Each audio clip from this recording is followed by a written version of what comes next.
गर्ने के को सम्पत्ति र दायित्वको त्यो चाहिँ 3 महिनादेखि 1 वर्ष र सोभन्दा बढीको त्यही छ यहाँ 1 वर्षभन्दा बढी भुक्तानी भएको सम्पत्ति र दायित्वको एउटा सिडी बनाउने एकातिर सम्पत्ति एकातिर दायित्व या भन्नुस् टेबल बनाउने र त्यही समयको सम्पत्ति र दायित्वको बीचमा कति फरक छ त्यसलाई ग्याप भन्छन् अंग्रेजीमा त्यो फरक विचार गर्ने र त्यो फरकलाई व्यवस्थापन गर्ने यदि आउने पैसा बढी छ भने कहाँ लगानी गर्ने एरिया हेर्ने तिर्नुपर्ने पैसा बढी छ भने कुन स्रोतबाट त्यो तिर्ने त्यो व्यवस्थापन गर्ने यो के हो तपाईको तरलता सम्बन्धी जोखिम न्यूनीकरण गर्ने या व्यवस्थापन गर्ने उपाय जो कि नेपाल राष्ट्र बैंकले भनेको त्यस्तै अब यहाँ निश्चित भुक्तानी अवधि भएका सम्पत्ति तथा दायित्वलाई बुँदा नम्बर 3 बमोजिम समय अन्तरालमा समावेश गर्नुपर्छ मैले भनिसके मिलाउनुस् संस्थाको निश्चित भुक्तानी अवधि नभएका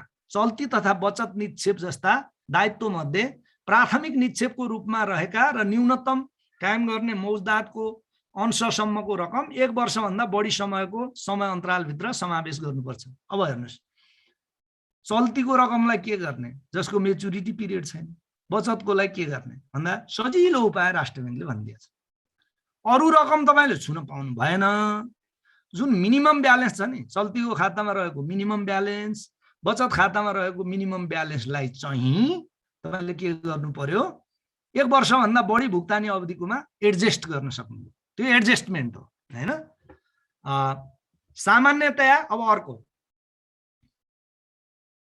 चल्ती र बचत निक्षेपको उक्त अंशको यथार्थ अनुमान संस्था स्वयंले गर्नुपर्ने छ यो त अहिले त आईटी को जुग छ हाम्रो टोटल चल्तीको मिनिमम ब्यालेन्स कति छ बचतको कति छ एकैछिनमा निक्लिन्छ एक क्लिकमा निक्लिन्छ त्यसलाई तपाईले के गर्नु पर्यो 1 वर्षभन्दा बढी अवधिकोमा तपाई मिलाउन सक्नुभयो यो राष्ट्र बैंकले दिएको तपाईलाई सुविधा हो सामान्यतया स्थायी रूपमा रहिरहने चल्ती निक्षेपको अंशलाई प्राथमिक निक्षेपको रूपमा लिनुपर्छ प्राथमिक निक्षेप भनेको के चल्ती निक्षेपको मिनिमम ब्यालेन्सलाई चाहिँ के प्राथमिक निक्षेपको रूपमा लिनुपर्छ र त्यसलाई के गर्नुपर्छ त 1 वर्षभन्दा बढी समयावधिको अन्तरालमा राखेर हिसाब गर्नुपर्छ अब संस्थाको तरलता सम्बन्धी जोखिमलाई न्यूनीकरण गर्ने उद्देश्यले स्रोत परिचालनमा कर्जा सापट र निक्षेप अनुपात 90% भनेको सीडी रेशियो कायम गरिएको छ यो अर्कै थियो भाइ बहिनीहरु अस्तिसम्म यो अर्कै थियो यो प्वाइन्ट मैले सच्याएको हुँ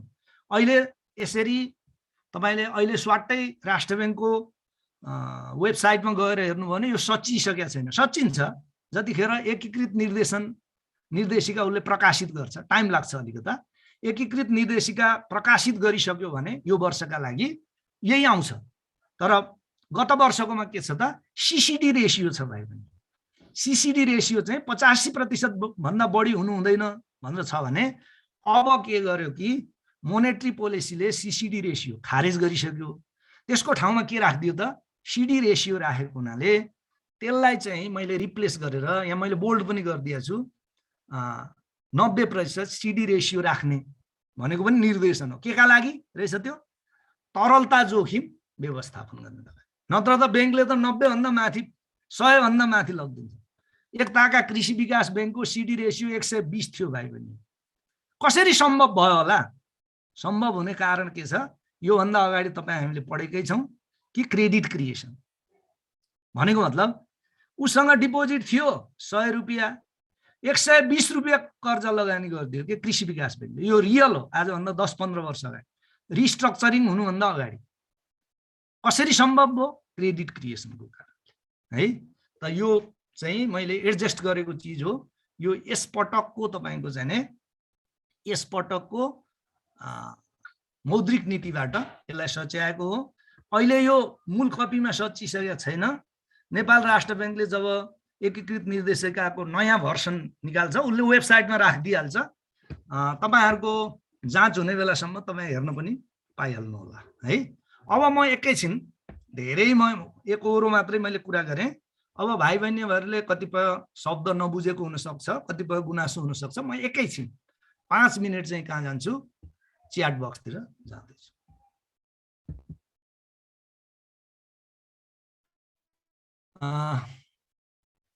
सर यति लङ कसरी सम्झिने, धेरै लामा छन् त के गर्नु भाइ बहिनी हो। तर यो सबै आउँदैन नि त तपाईलाई, सबै एउटै क्वेसनमा आउँदैन।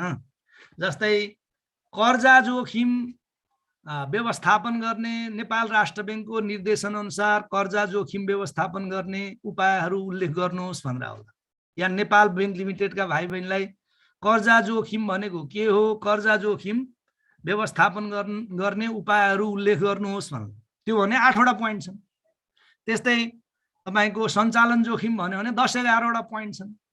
त्यस्तै लिक्विडिटी जोखिम भन्यो भने जम्मा 6 वटा मात्रै छन्, धेरै लामो त छैन नि। अघि नै मैले सुरुमै भने भाइ बहिनी डराउनुहुन्छ भने कि यो सबै एउटै क्वेसनमा आउँदैन, प्रत्येक पोइन्टबाट एउटा क्वेसन आउन सक्छ। जस्तै कर्जा जोखिम व्यवस्थापनबाट एउटा आउन सक्छ, त्यसमा 8-9 वटा पोइन्ट छन्, धेरै छैन।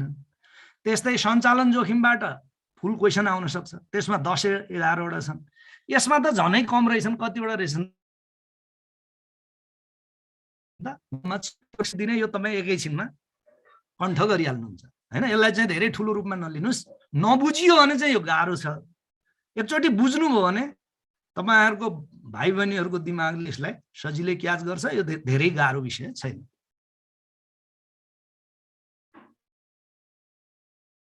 सर बैंकिङ रिस्क म्यानेजमेन्ट गर्ने उपायहरू भने यो सबै लेख्नुपर्छ पर्छ, तर बैंकिङ रिस्क भन्दा त्यसरी आउँदैन।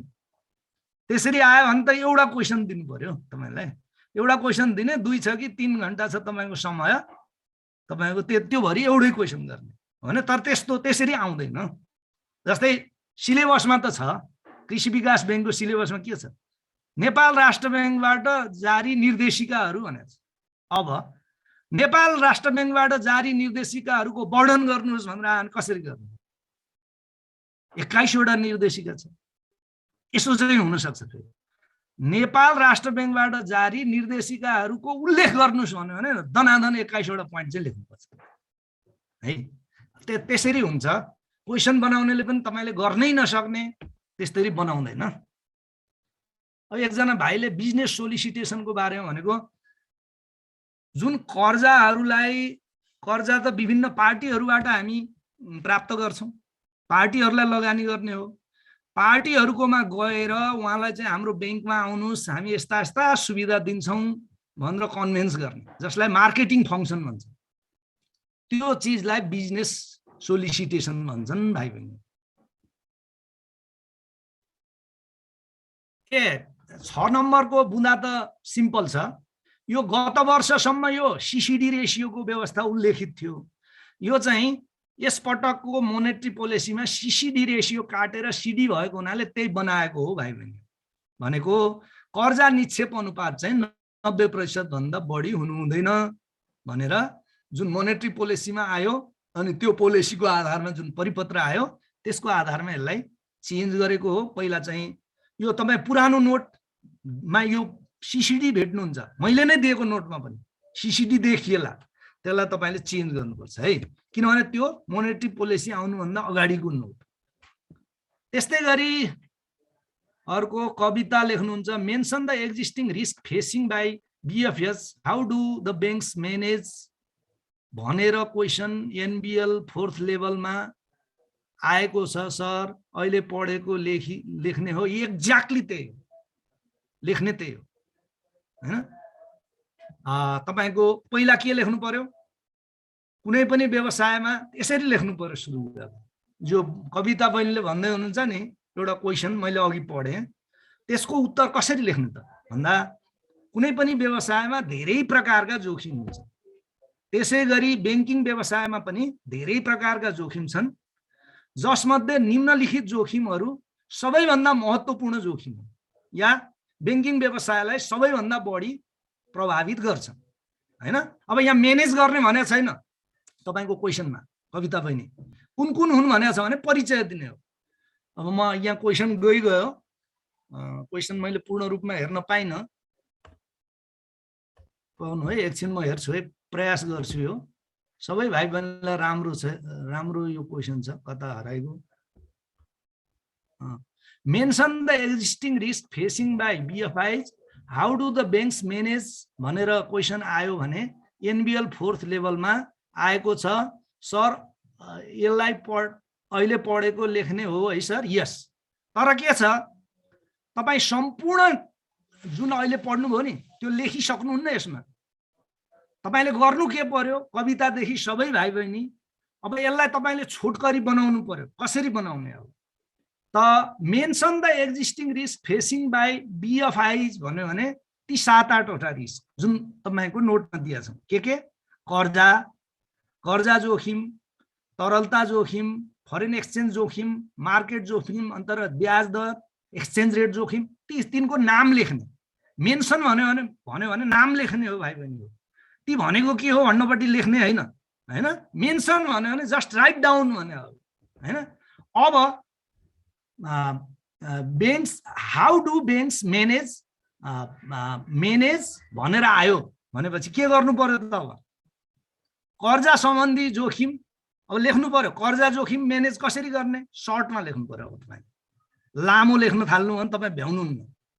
त अब त्यहाँ तपाईँले केही ट्याक्टिस अपनाउनु पर्यो। यो लामो लेखेर तपाईँ एउटै क्वेसनमा लामै क्वेसन भए पनि 10 नम्बरकोमा तपाईँ सक्नुहुन्न। यो के लेख्नु पर्यो?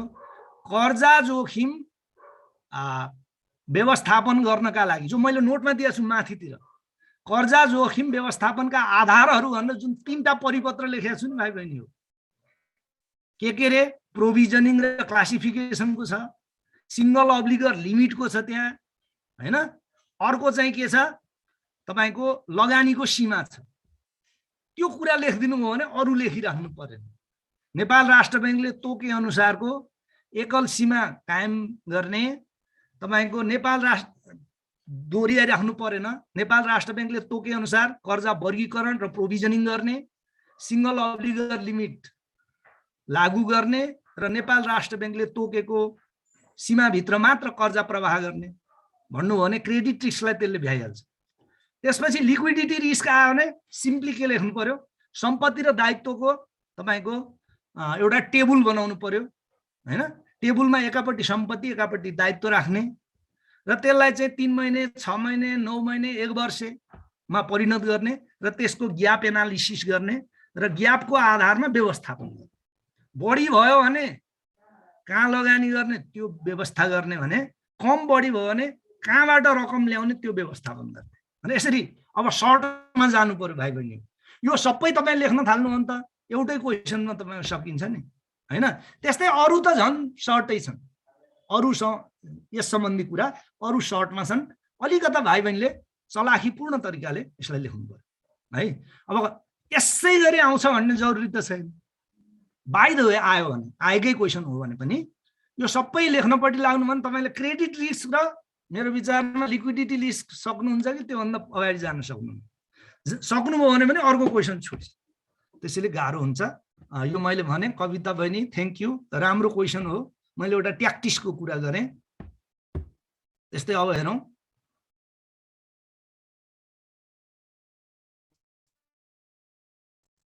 यस, तपाईले जे लेख्नुभयो गर्ने त्यही हो।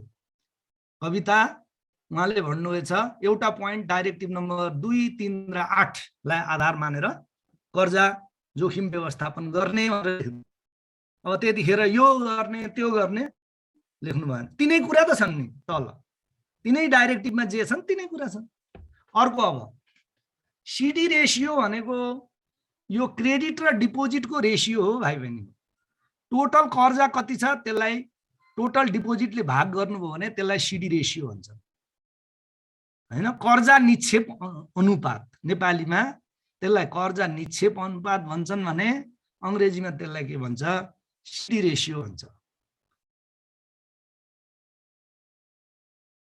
ब्ल्याक लिस्टिङको एनआरबी को कति नम्बर परिपत्रमा छ?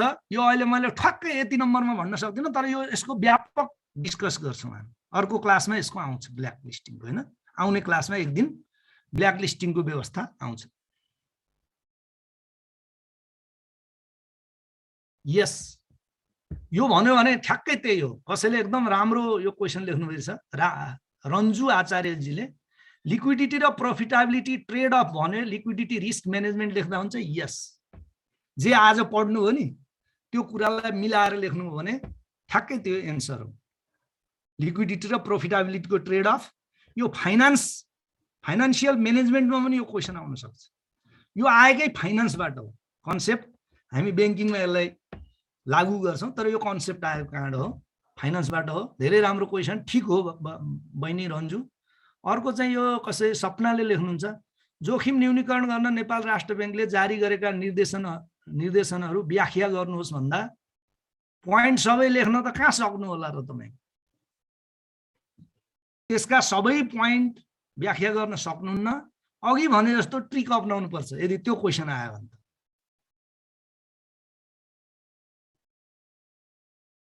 छुट्टा अर्को, व्हाट टाइप्स अफ लोन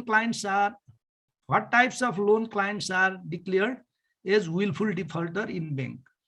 मैले भनिसकेको छु, जसले आफूसँग स्रोत साधन हुँदाहुँदै पनि ब्याङ्कको कर्जा तिर्दैन, क्षमता हुँदाहुँदै पनि तिर्दैन, नगद हुँदाहुँदै पनि तिर्दैन, विलफुली के जानी जानी तिर्दैन, अटेरी गर्छ, त्यसलाई चाहिँ विलफुल डिफल्टर भन्छ।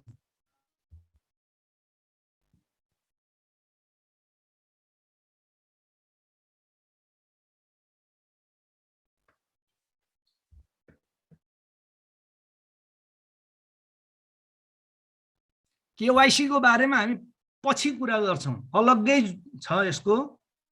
केवाइसी एएमएल को मलाई लाग्छ 29 नम्बर निर्देशन छ, हामीले आउने दिनमा पढ्छौं। अब हामी निर्देशनतिरै जान्छौं, यसपछि लगभग सबै नै निर्देशन छ। केवाइसी को बारेमा हामीले यो त छलफल गरिसक्यौं, 19 नम्बर परिपत्र गरिसक्यौं।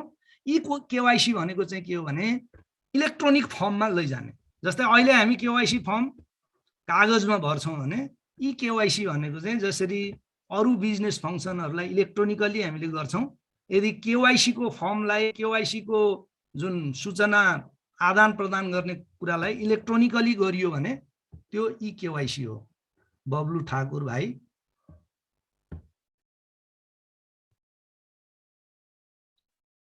यो कसैले लेख्नु भएछ, वाणिज्य ब्याङ्कहरुले निक्षेप संकलन गर्दा भोग्नु परेका समस्या भन्यो भने च्यालेन्जेस अफ कमर्शियल ब्याङ्क्स भन्ने एउटा नोट मैले दिएको छु।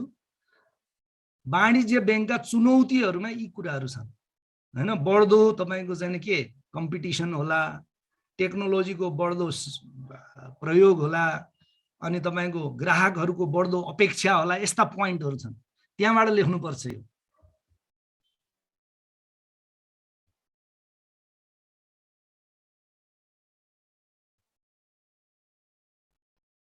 अपरेटिङ रिस्क हैन, यो अपरेसन रिस्क भन्नुस्।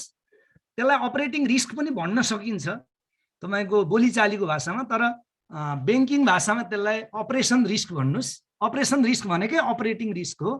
यो चाहिँ मुख्यतया केसँग सम्बन्धित रहेछ त? जनशक्तिसँग, प्रणालीमा भएको त्रुटिसँग, प्रोसेसमा भएको त्रुटिसँग, आईटी सँग, यस्ता चीजसँग सम्बन्धित जोखिमलाई चाहिँ के भन्छ? अपरेसन रिस्क या अपरेटिङ रिस्क भन्नुस्। तर भन्दा अपरेसन रिस्क भन्नुस्, सञ्चालन जोखिम। यो चाहिँ केसँग सम्बन्धित हुँदो रहेछ?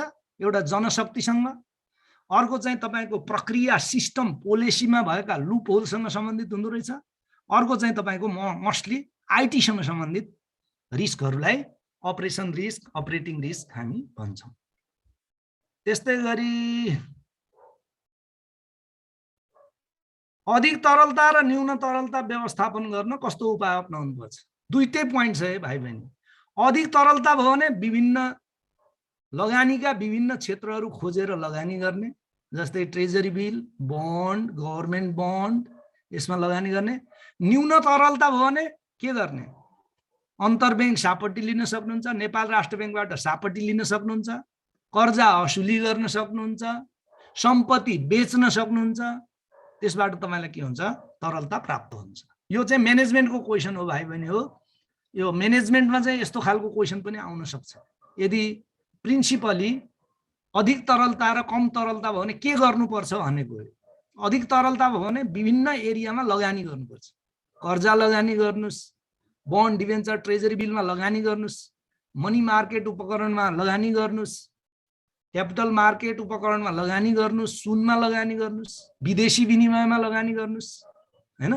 कम तरलता भने कहाँ पाउने त? फेरि कर्जा असुली गर्नुस्, आफ्नै बैंक हो।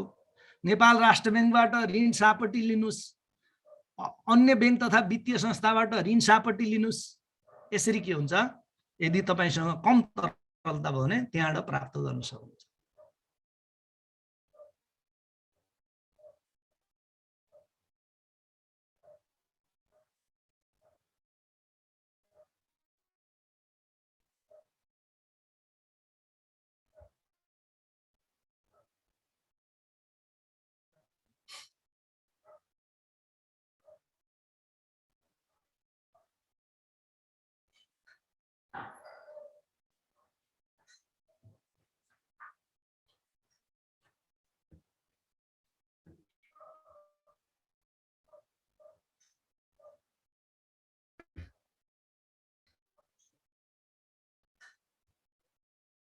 कसैले चाहिँ write the principles of risk management भन्नुभएछ। रिस्क म्यानेजमेन्टका सिद्धान्तहरू भन्ने हुन्छ। यसका 2-3 मात्रै सिद्धान्त छन्। एउटा चाहिँ के हो, तपाईको shifting the risk to other entity. तपाईको रिस्क छ, सर्टेन पैसा तिरेर तपाईले अर्कोतिर शिफ्ट गर्ने। उदाहरणका लागि तपाईको मोटरको जोखिम छ, त्यो जोखिम बिमा कम्पनीलाई गरिदिनुस्। शिफ्ट गर्नु भने केही पैसा तिर्नुभयो, अर्कोलाई शिफ्ट गर्न सक्नुहुन्छ। एउटा शिफ्ट गर्नुस्। अर्को चाहिँ के गर्नुस्, तपाईको चाहिँ डिभाइड गर्नुस्। रिस्कलाई के बाँड्ने, एक्लै नलिने, जस्ट डिभाइड द रिस्क। ठुलो कर्जा छ भने एक्लै नदिनुस्, कसलाई दिनुस्, कन्सोर्टियमबाट दिनुस्। रिस्क डिभिजन गर्नुस्, रिस्क शिफ्ट गर्नुस्, रिस्क बियर गर्नुस्। बियर पनि गरिन्छ ब्याङ्कमा। रिस्क लिनुस्, लिने पनि एउटा सिद्धान्त हो। पहिलो नम्बरमा रिस्क लिने, अर्को नम्बरमा रिस्क शिफ्ट गर्ने, अर्को नम्बरमा के रिस्क डिभाइड गर्ने। यिनै 3टा सिद्धान्त हुन्। अर्को पनि भन्नुहुन्छ भने रिस्कै नलिने पनि हो, तर यो बिजनेसमा हुँदैन त्यस्तो। त्यो पनि हो सिद्धान्त। के रहेछ, 4वटा मुख्य रहेछन्, तर यो चौथो चाहिँ होइन, फेरि प्र्याक्टिकली होइन। एउटा के, रिस्कलाई अर्को पार्टीमा हस्तान्तरण गर्ने, जोखिम हस्तान्तरण भन्छ। जस्तै यदि हामीले मोटरको बिमा गर्यौं भने के गर्दैछौँ त, जोखिम हस्तान्तरण गर्यौं। हाम्रो जोखिम कतातिर हस्तान्तरण गर्यौं, बिमा कम्पनीलाई। त्यस्तै गरी जोखिम चाहिँ भाग लगायौं। यदि हामीले कन्सोर्टियम कर्जा तपाईको दिँदैछौँ भने सबैले बाँडेर लियौं, त्यो जोखिम भाग लगायौं, डिभाइडिङ द रिस्क। दोस्रो। तेस्रो चाहिँ तपाईको रिस्क लिने, तपाईले लिने एपेटाइट अन्तर्गत। बिजनेसमा त जहाँसुकै छ रिस्क, यो लेभलसम्मको म रिस्क लिन्छु भन्नु पनि अर्को प्रिन्सिपल हो भने, अर्को चाहिँ रिस्कै नलिने, व्यवसाय पनि नगर्ने अर्को प्रिन्सिपल हो। तर यो चौथो प्रिन्सिपल चाहिँ बिजनेसको लागि उपयुक्त प्रिन्सिपल होइन। सबै बिजनेसमा के हुन्छ, रिस्क हुन्छ हैन। रिस्क नलियो भने के हुन्छ, रिटर्न हुँदैन। रिस्क र रिटर्नमा ट्रेड अफ हुन्छ नि त, हैन। त्यही हो। अब explain the types of risk in banking industry भन्यो भने सिम्पली तपाईले के लेख्नु पर्यो, कर्जा जोखिम भनेको के हो, सञ्चालन जोखिम भनेको के हो, तरलता जोखिम भनेको के हो, बजार जोखिम भनेको के हो, र बजार जोखिम अन्तर्गत ब्याज दर जोखिम के हो, विदेशी विनिमय सम्बन्धी जोखिम के हो भनेर यसरी सिम्पल 1-1, 2-2 लाइन लेख्नुस्। अन्जु, जहाँसम्म लाग्छ अन्जुको क्वेसनको एन्सर भयो होला। अर्को चाहिँ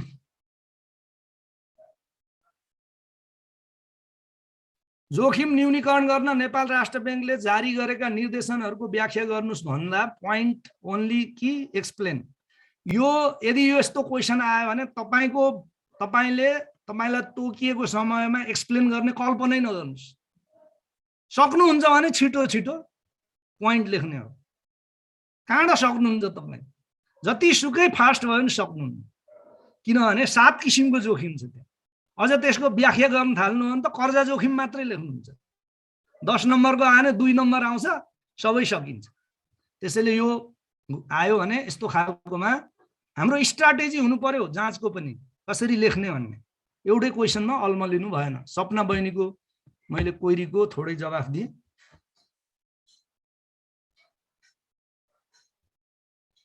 अब मैले लाग्छ मैले सबै धेरै जसो क्वेसनको जवाफ दिएँ जस्तो। Lending principles in bank. How can we mitigate credit risk in bank?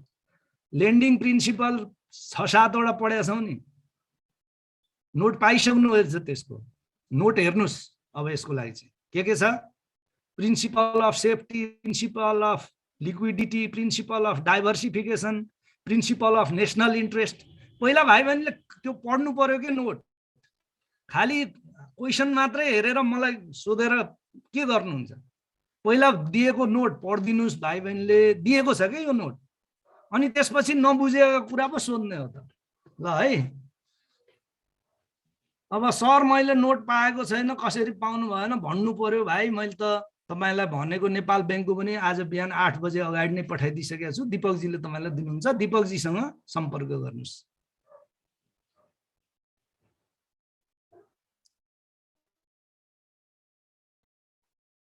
यस, बिमाले लेख्नुहुन्छ कस्ता बैंकले कस्ता कस्ता प्रकारका रिस्कको म्यानेजमेन्ट गर्नुपर्छ भन्यो भने सर्ट क्वेसनमा आयो भने टाइप मात्र लेख्नु, ती 6-7 वटा छन् नि। लङ क्वेसनमा आयो भने सानो त्यसको व्याख्या गर्ने हो, सर्ट क्वेसनमा आयो भने लेख्ने मात्रै हो। अर्को यहाँ विनिता चामलिङले लेख्नुहुन्छ how credit information bureau can play vital role in minimizing credit risk of bank. कर्जा सुरक्षण केन्द्र भन्ने एउटा संस्था छ, त्यसले क्रेडिट रिस्क मिनिमाइज गर्न के रोल खेल्छ भनेपछि यसले के गर्छ?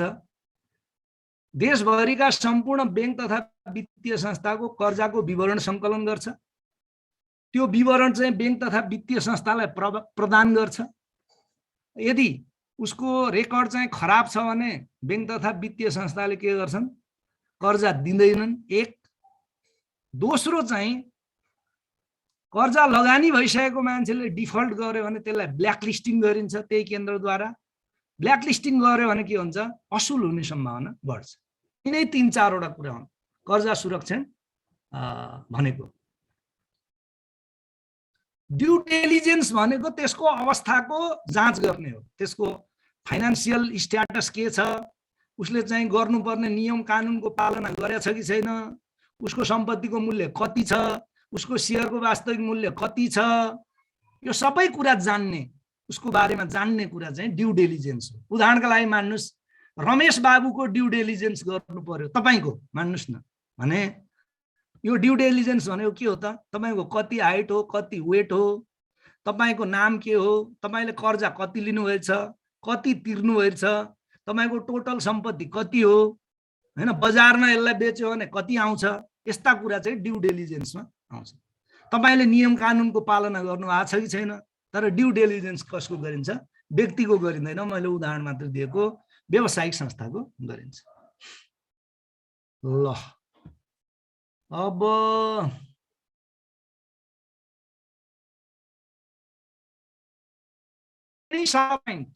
भाइ बहिनी हो, यहाँ 7 वटा जुन क्रेडिट रिस्क व्यवस्थापन गर्नका लागि नेपाल राष्ट्र बैंकले जुन 7 वटा पोइन्ट भनेछ नि, तिनै पोइन्ट हुन् क्रेडिट रिस्क मिटिगेसन प्रोसेस या पोइन्ट्स जे भन्नुस्।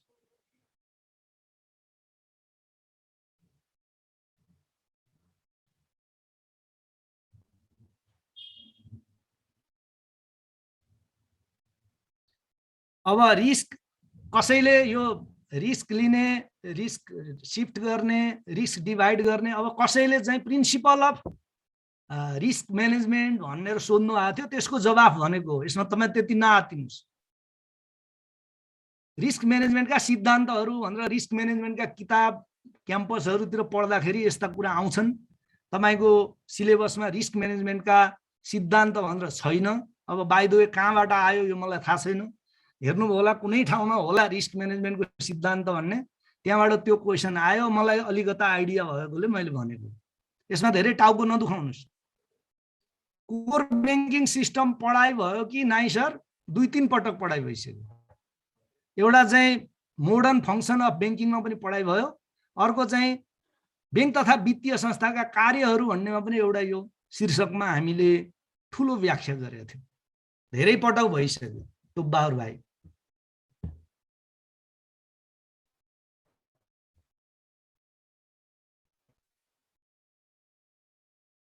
क्रेडिट मेकानिजम भनेको चाहिँ कर्जा चाहिँ कसरी लगानी हुन्छ, क्रेडिट मेकानिजम। रघु बाबुले सोध्नुहुन्छ क्रेडिट मेकानिजम भनेको कर्जा लगानी हुने बखतदेखि कर्जा असुली हुने बखतसम्मका क्रियाकलापहरूलाई क्रेडिट मेकानिजम भन्छ। कहाँ फाइल बुझाउने, कहाँ कागजात बुझाउने, कहाँबाट स्वीकृत हुने, कसले लगानी गर्ने, असुली कुन युनिटबाट हुने, यो सबै चिजलाई के भन्छ, क्रेडिट मेकानिजम भन्छ। क्रेडिट म्यानेजमेन्ट अन्तर्गत गर्ने कार्यहरू त्यो भनेको कहाँबाट सुरु हुन्छ त, सोलिसिटेसन पर्दैन यसमा। जब त्यो व्यक्ति चाहिँ ब्याङ्कमा फाइल लिएर पस्छ नि, कागज लिएर, त्यो पोइन्टदेखि असुली हुनेसम्मको समयमा ब्याङ्कले गर्ने त्यो कर्जासँग सम्बन्धित विभिन्न अवस्थाका विभिन्न कार्यहरूलाई चाहिँ क्रेडिट मेकानिजम भन्छ।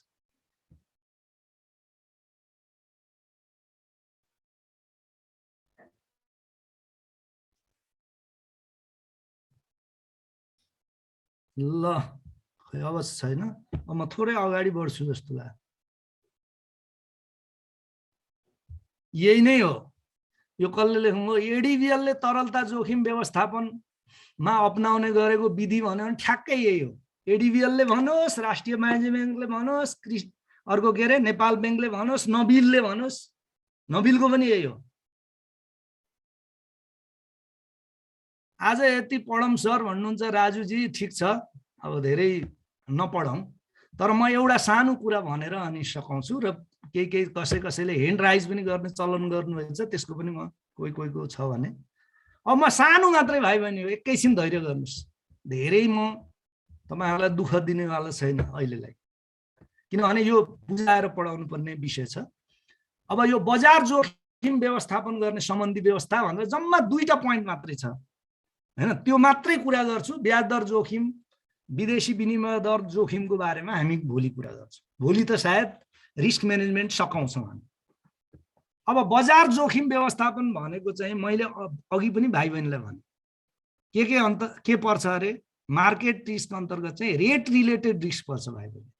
त्यो भनेको मोस्टली के, इन्ट्रेस्ट रेट, एक्सचेन्ज रेट र इन्फ्लेसन रेट हो। यो इन्टरभ्यूमा सोधिन सक्छ तुम्हारे। तर राष्ट्र ब्याङ्कले यो बजार जोखिम सम्बन्धमा चाहिँ इन्ट्रेस्ट रेट र एक्सचेन्ज रेटको मात्रै व्यवस्थापन गर्ने निर्देशन दिएको छ, इन्फ्लेसन रेटको गर्नै पर्ने भन्ने निर्देशन दिएको छैन। र त्यसै कारणले यहाँ त्यही 2टालाई गर्नका लागि यो एउटा हेडिङमा राखिदिएको छ। र यहाँ के गरेको छ भन्दाखेरि, एउटा यो बजार जोखिम व्यवस्थापन गर्ने चाहिँ काम ब्याङ्कको ट्रेजरी विभागले गर्नुपर्छ भनेर निर्देशन दिएको छ। कसले गर्नुपर्छ त भन्दा ट्रेजरी विभागले गर्नुपर्छ। ट्रेजरी विभागको पनि मिडिल अफिस भन्ने हुन्छ। हुन त राष्ट्रिय वाणिज्य ब्याङ्क हो कि नेपाल ब्याङ्क लिमिटेडमा ट्रेजरी अपरेसन छ, त्यो हामी पढ्छौँ, 15-20 मिनट लाग्छ। ट्रेजरी अपरेसनमा कस्तो अफिस हुन्छ, के काम गर्छन्, फ्रन्ट अफिस भनेको के हो, ब्याक अफिस भनेको के हो, मिडिल अफिस भनेको के हो, तिनीहरूले के काम गर्छन् भनेर हामी विस्तृतमा पढ्छौँ। तर अहिले म थोरै भन्छु। ट्रेजरी म्यानेजमेन्ट, ट्रेजरी डिपार्टमेन्ट भन्ने एउटा डिपार्टमेन्ट अनिवार्य रूपमा हुनुपर्छ कुनै पनि एक क्लासको ब्याङ्कमा। र त्यसमा पनि फेरि राष्ट्र ब्याङ्कले नै डिक्टेट गरेको छ कि यसमा त्यो ट्रेजरी डिपार्टमेन्टमा 3वटा अफिस हुनुपर्छ।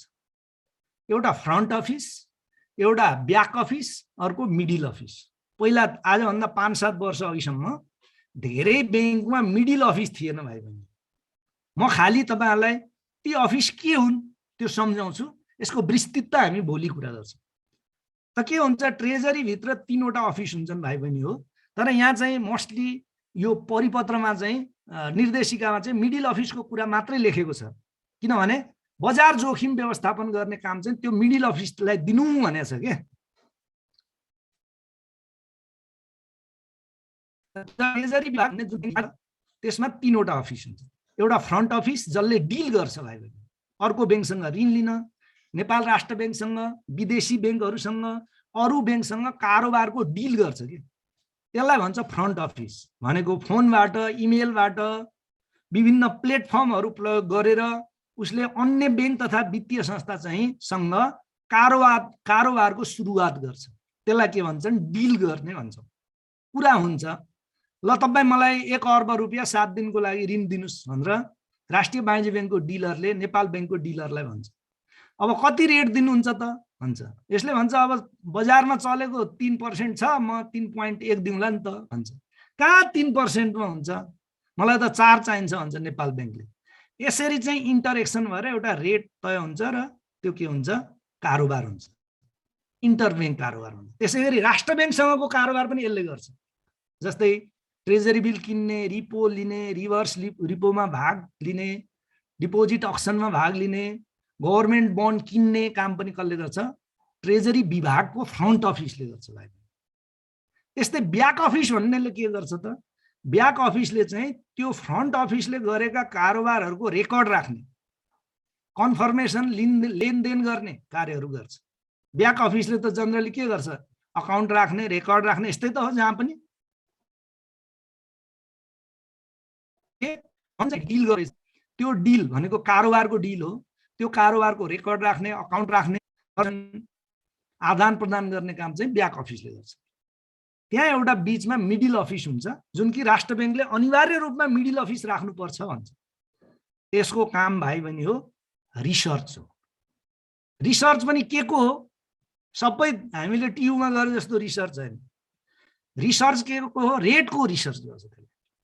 ब्याज दर कुन ट्रेन्डमा जाला, आउने 1 महिनामा इन्टरब्याङ्कको ब्याज के होला, आउने 3 महिनामा बैंकिङ प्रणालीमा बचतको ब्याज के होला, मुद्दतीको ब्याज कतिले बढ्ला या घट्ला, यस्तो रिसर्च गर्छ उसले।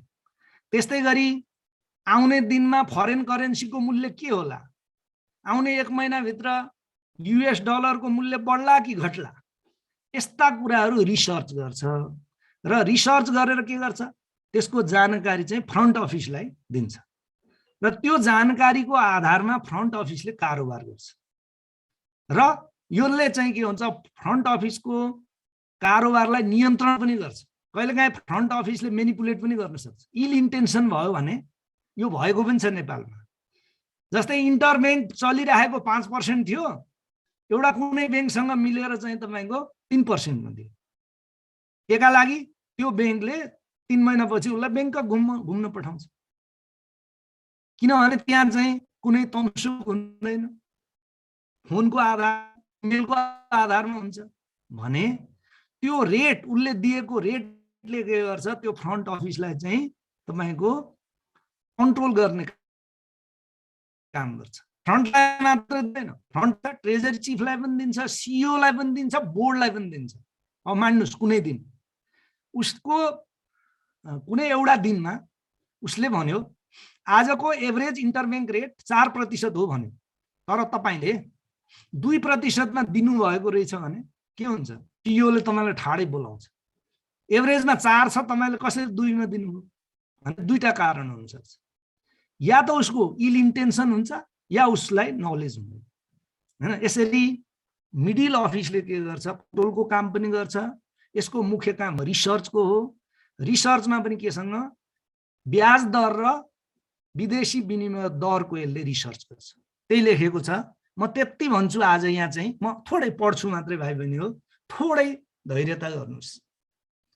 जस्तै मूल्य एवं ब्याज दर जस्ता मैले भने नि, प्राइस मुभमेन्ट र इन्ट्रेस्ट रेट, मूल्य एवं ब्याज दर जस्ता परिसूचकहरूमा आउने उतार चढावका कारण सिर्जना हुन सक्ने मूलभूत बजार जोखिमको, बजार जोखिम भनेको के हो, प्राइस र रेट। एक्सचेन्ज रेट भनेको के हो, प्राइस हो, रेट हो। ब्याज दर भनेको के हो, त्यो पनि रेट हो। जस्ता परिसूचकहरूमा आउने उतार चढावका कारण सिर्जना हुन सक्ने मूलभूत बजार जोखिमको व्यवस्थापनका लागि संस्थासँग आवश्यक नीति तथा कार्यविधि हुनुपर्नेछ। यो त माथिकै कुरा दोहोरिएको छ, हैन। त्यस्तै कोष व्यवस्थापन भनेको ट्रेजरी म्यानेजमेन्टसँग सम्बन्धित जोखिम अनुगमन, मापन एवं विश्लेषणका लागि क वर्गका वाणिज्य ब्याङ्कहरूले मिडिल अफिस स्थापना गर्नुपर्नेछ। यो मेन्डेटरी भयो। यस्तो अफिस कोष व्यवस्थापनसँग सम्बन्धी कार्य ट्रेजरी फङ्सनबाट स्वतन्त्र रहनुका साथै यो अफिसले जोखिम व्यवस्थापन विभाग इकाइलाई समेत रिपोर्टिङ गर्ने व्यवस्था गर्नुपर्नेछ भनेर यति भने मैले। अब यसको बजार जोखिमको ब्याज दर जोखिम र तपाईको चाहिँ नि यो विदेशी विनिमय विदेशी विनिमय जोखिम व्यवस्थापन गर्ने सम्बन्धी कुराहरू चाहिँ सायद हामी भोलि यति चाहिँ सक्छौँ जस्तो मलाई लाग्छ। किनभने यसमा फेरि विदेशी विनिमय जोखिमसँग सम्बन्धित कुराहरूमा केही बेसिक कुरा तपाईलाई नसम्झाएसम्म तपाईले बुझ्न सक्ने अवस्था छैन। त्यसैले यसलाई थोरै टाइम लाग्न सक्छ। भोलि हामी यी दुईटा जोखिमको बारेमा कुरा गर्दैछौँ।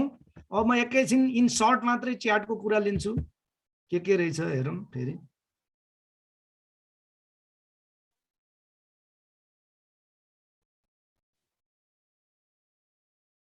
नेपाल राष्ट्र बैंकले तोकिदिए अनुसार वाणिज्य बैंकले निक्षेपमा दिने ब्याज दर र कर्जामा लिने ब्याज दरको अन्तर कति प्रतिशत छ?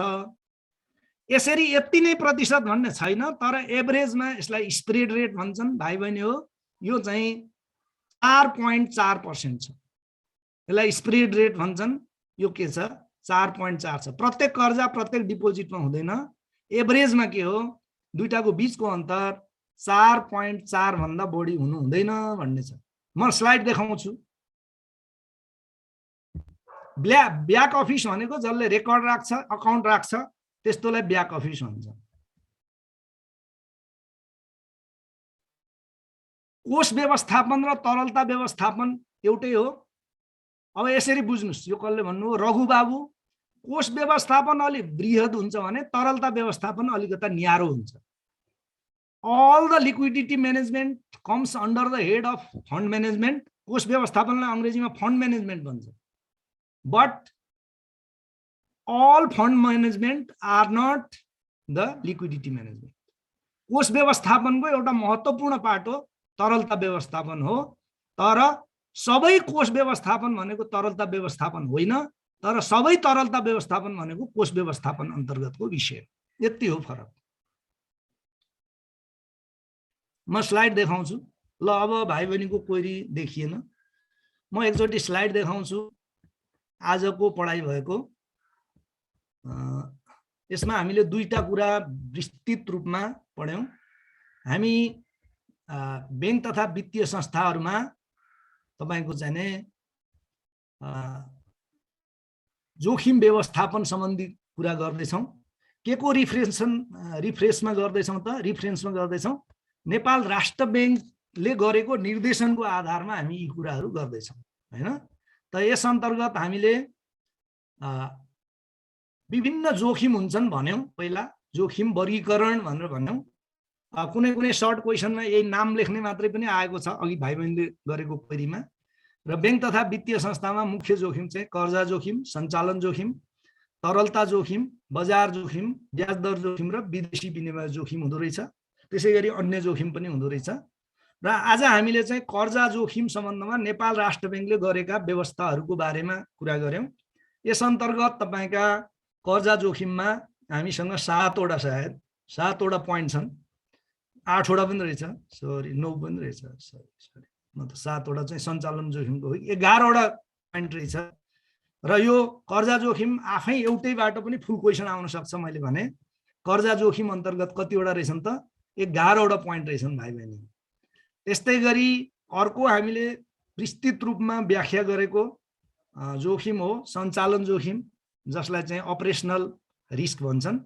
र यसमा पनि केही कति छ 7-8वटा पोइन्टहरू छन्। यसमा उप पोइन्टहरू पनि छन्, हैन? त्यस्तै गरी अर्को हामीले आज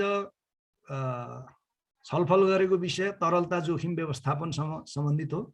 यसलाई टाइम इन्टरभलको आधारमा, मेच्युरिटी पिरियडको आधारमा टेबल बनाउने यसको तपाईको निष्कर्ष हो। 90 दिनदेखि 1 वर्ष र 1 वर्षभन्दा बढीको तपाईले लेख्नुपर्ने हो। त्यस्तै गरी मैले सर्टमा बजार जोखिम भनेको के हो भनेर सुरुमै पनि भने, खाली परिचय मात्रै दिएँ। र बजार जोखिम चाहिँ बैंकहरूको ट्रेजरी विभागको मिडल अफिसले व्यवस्थापन गर्नुपर्ने नेपाल राष्ट्र बैंकले तोकेको छ। आफै तोकिदिएछ राष्ट्र बैंकले। कसले गर्दो रहेछ? बजार जोखिमको व्यवस्थापन चाहिँ बैंकको ट्रेजरी विभागको मिडल अफिसले गर्दो रहेछ। र बजार जोखिम अन्तर्गत दुईटा मुख्य जोखिम छन्, ब्याज दर जोखिम र विदेशी विनिमय सम्बन्धी जोखिम। र ती कुरा चाहिँ हामी भोलि विस्तृत रूपमा अध्ययन गर्नेछौँ। आजलाई अब यति नै गरौँ, टाइम पनि भइसकेको छ। अब म लिभ गर्दैछु। हेलो हेलो वेबले सुन्दै हुनुहुन्छ? हेलो, 3 जना भाइ बहिनीले हात उठाउनु भएछ, यदि सम्भव छ भने। टाइम त धेरै गइसकेको छ, उहाँलाई दिनु न।